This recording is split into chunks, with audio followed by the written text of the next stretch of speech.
Join our regular Monday panel of political strategists here with me in the Canberra studio, Grahame Morris from Barton Deakin, and in the Sky News Centre, Labor strategist Bruce Hawker.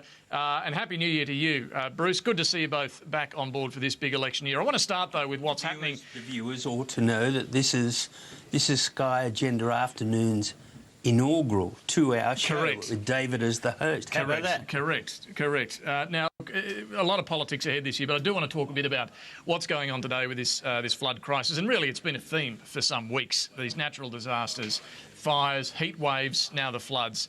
Grahame, what sort of impact do you think this will have on the start of the election year? Well, it's distracting because I think both leaders had a sort of an early election year agenda. But you know, we have seen in election campaigns disasters like this occur, and leaders have to adjust things. Their staff have to adjust things.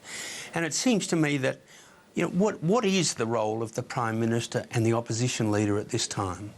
Well, the Prime Minister's job, I think, over the next 48 hours, is to harness all the resources of government, you know, the Defence Force, all of that sort of stuff, the money, and just make sure that there is a plan which helps the states get through this, and mums and dads and businesses and everyone else.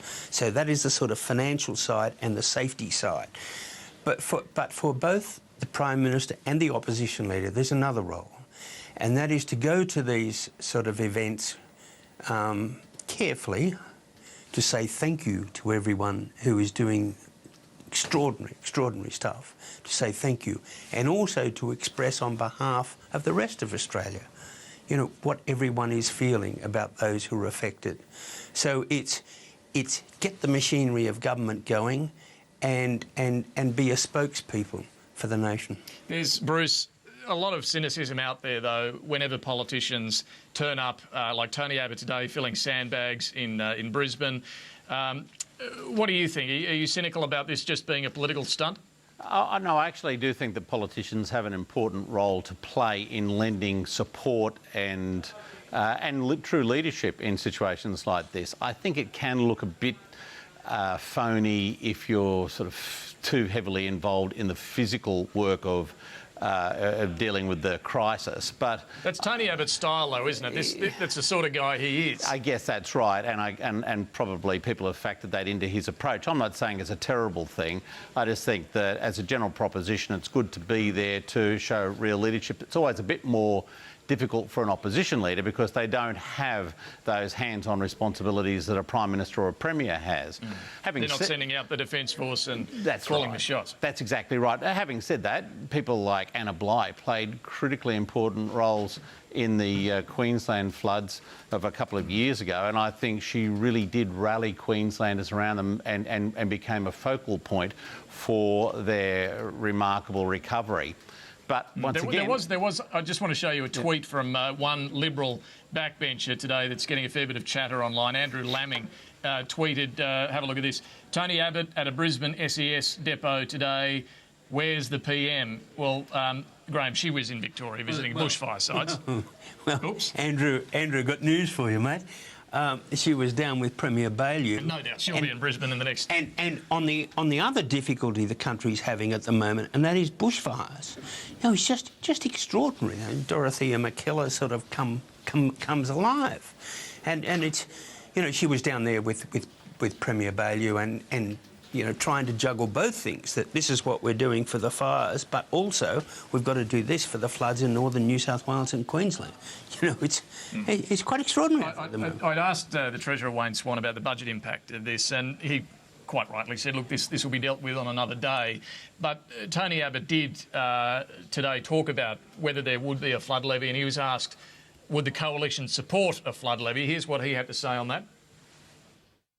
It's certainly highly likely that at some point in time the current government will seek to increase taxes, because that's what they always do. Doesn't matter what the problem is, spend more, tax more is the Labor Party's solution. Now, our position on the flood levy back in 2011 is well known, but I really don't think today, with this crisis still developing, is a great time to be arguing the toss over this again. Was today the day to have a crack at Labor over taxes and levies? Well, you got to ask the question, and sometimes it's quite difficult to duck. You know, I watched your interview with the Treasurer a moment ago, and you essentially saying, well, what do you think of Campbell Newman? And the Treasurer wanted to say, well, I think he's a complete goose. But on day like this, he'd look dreadful saying that, so he's ducking and diving. Bruce, what do you reckon? Tony Abbott's comments there on the flood levy? Oh, well, I think it's not the right day to be deciding what should be done there, because it's far too early to know how devastating the impact is, whether it's going to go deep into New South Wales and so forth. But, you know, the point is they have supported levies in the past. The flood levy in Queensland, you know, was a success. It went after some flurry of, you know, anger about it from certain sections, basically unnoticed, and now, you know, they've had a significant reconstruction up there.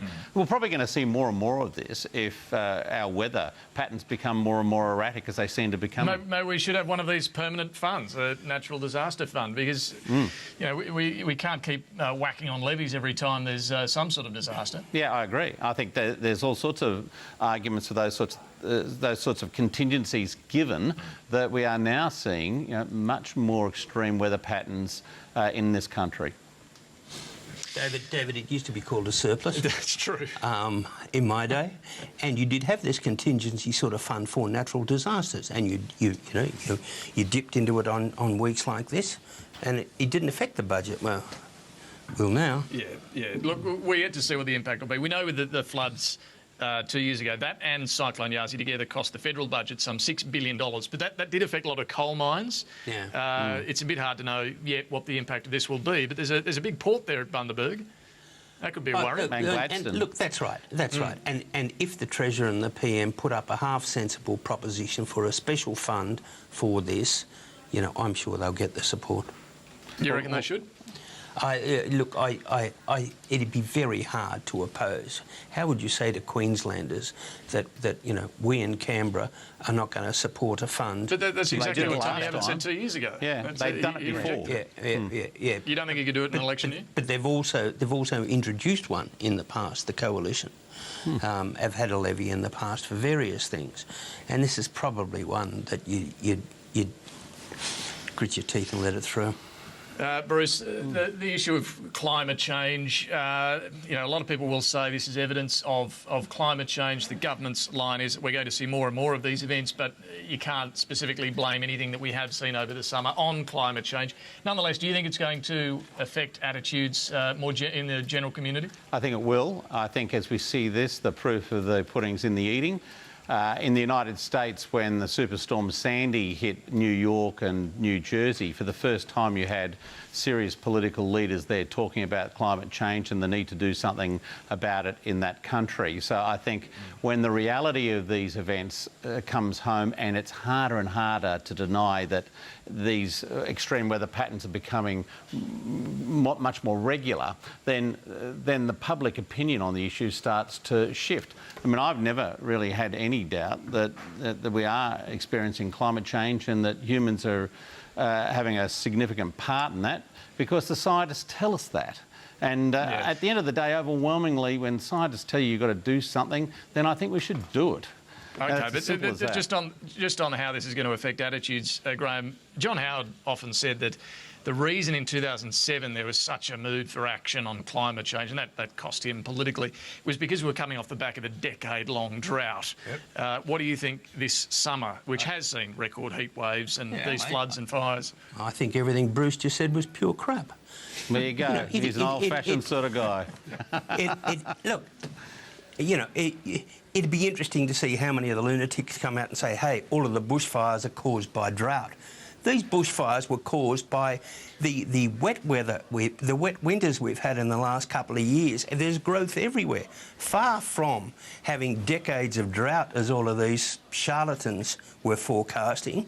You know, we've had a couple of winters of really seriously good rain, and you know, the undergrowth just was huge. Nothing to do with global warming. Look, one thing. I'm not going to get into a lengthy discussion about global warming here, but you know, every scientist just about on the planet will tell you that it's a serious thing that we have to deal with. But the reality about climate change is that it creates serious weather patterns of both extremes, cyclones and fires, extreme heat, extreme, reactions out in the sea which create these massive cyclonic conditions. Yeah. Ask people in New York about was, that. You're just being a flat earther. As an 18-year-old journalist, I was covering floods and fires. I don't want to get bogged country. down in a lengthy discussion here about climate change, whether it's real or not. We have had that debate before, and no doubt will again. We're going to take a quick break, though, and then I want to move on to, away from the flood crisis at the moment, the mini-campaign that Tony Abbot is trying to get a bit of attention on this week, and also the Prime Minister's fast-tracking of Nova Peris into the Parliament. Stay with us.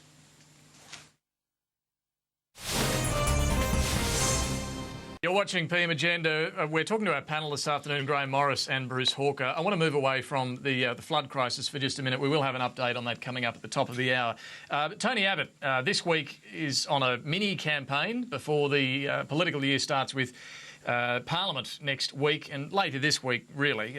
Major press club addresses from both Julia Gillard and Tony Abbot coming up on Wednesday and Thursday. The opposition leader's mini-campaign overshadowed, of course, today by this flood situation, and that's why he went to Brisbane today, or he says he was invited to go there by the Mayor, Campbell Newman, today, but he's resuming it tomorrow back in Melbourne.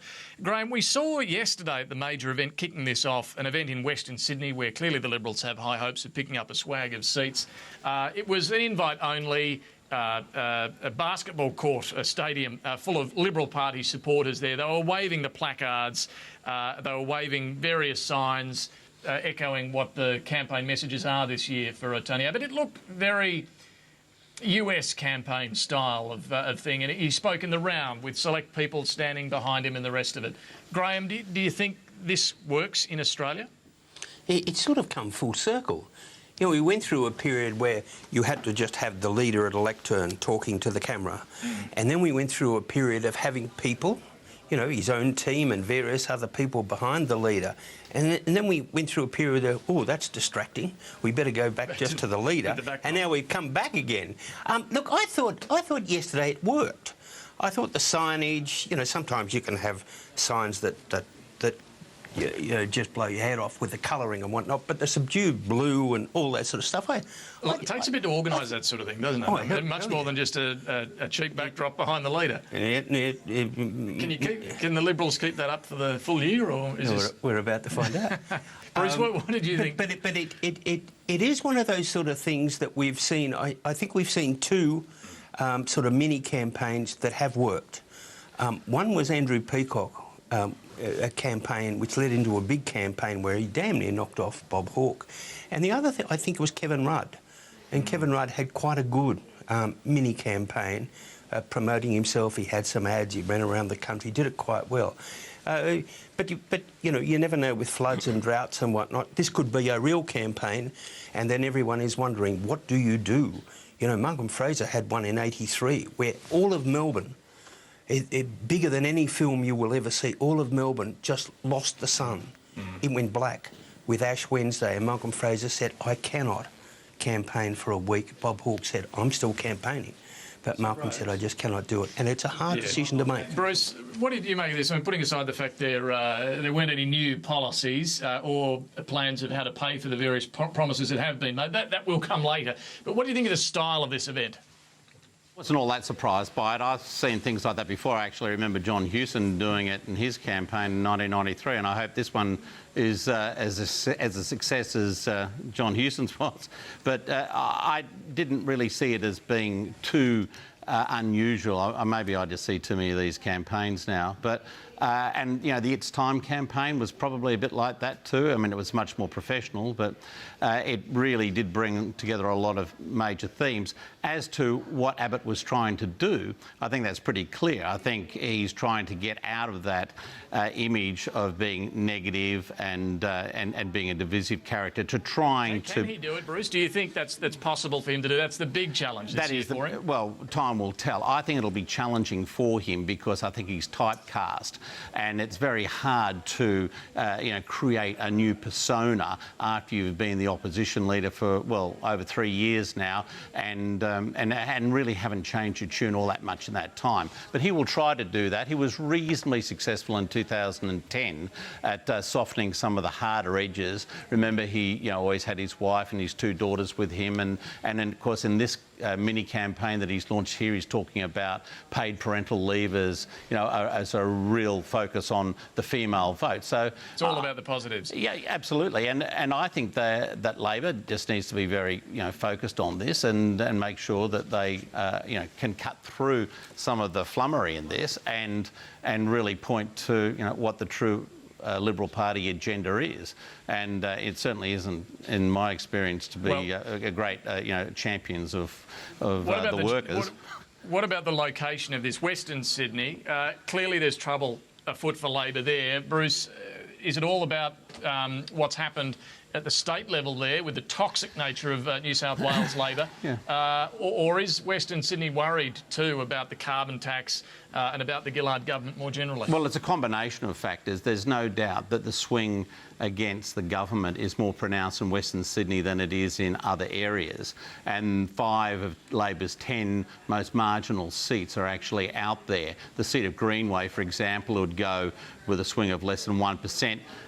David Bradbury and Lindsay, a similar sort of a number. So Labor has to be very concerned about Western Sydney, and it is there, and those anxieties are there for a number of reasons. I think the ICAC inquiry in New South Wales certainly is damaging the Labor brand in New South Wales, and that's going to have some sort of an effect given the size of it and the way it's dominating the media here. But also issues like employment, that will concern people. But having said that, I don't think they're going to buy the arguments about creating 2 million more jobs or being champions of workers that Abbott's trying to make out he is. I mean, he's the mastermind, for heaven's sake, of work choices, and we know what that brought. So, no, but I make that point seriously because Labor will have to focus on that as part of its response to this much more moderate persona that Tony Abbott's trying to present.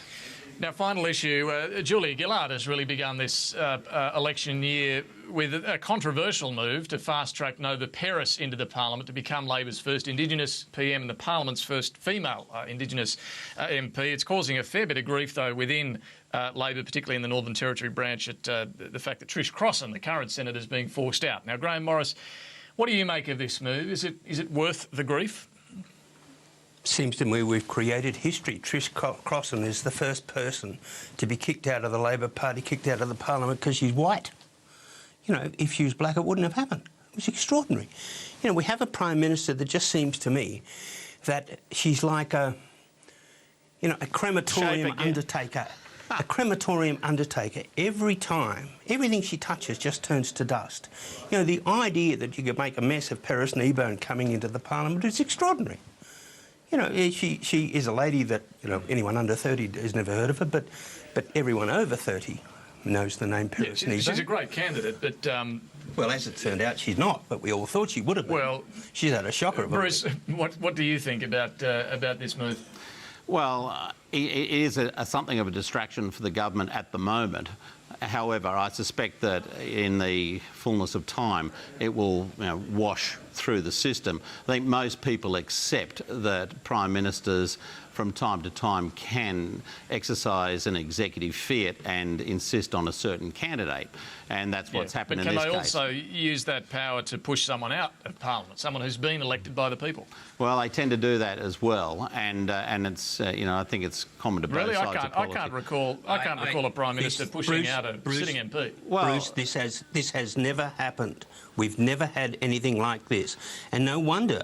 The electorate has difficulty with trust with the Prime Minister. Now, even her own colleagues standing for pre-selection cannot be sure that she's not going to come up with something. It's not all that uncommon, I've got to say, for the executive committees of the Labor Party to intervene in pre-selections and say, no, we want that person. And that's happened, I would have thought, on the Liberal side as well. So as a general proposition, I don't think the public is going to be too focused on this for too long. It is, I think, an insider's game, and provided that that Nova Peris comes up without any nasty sort of stories in her past which will propel this thing into the front pages again, I think people will say, well, that was acceptable by the Prime Minister, and that's happened, that's history.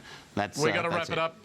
Unfortunately, we've got to wrap it up. We're right out of time. Bruce Hawker, Grahame Morris, good to talk to you both. Thanks for that. After the break, we're going to bring you more on the flood crisis, the very latest from Bundaberg, Ipswich and Brisbane. Stay with us.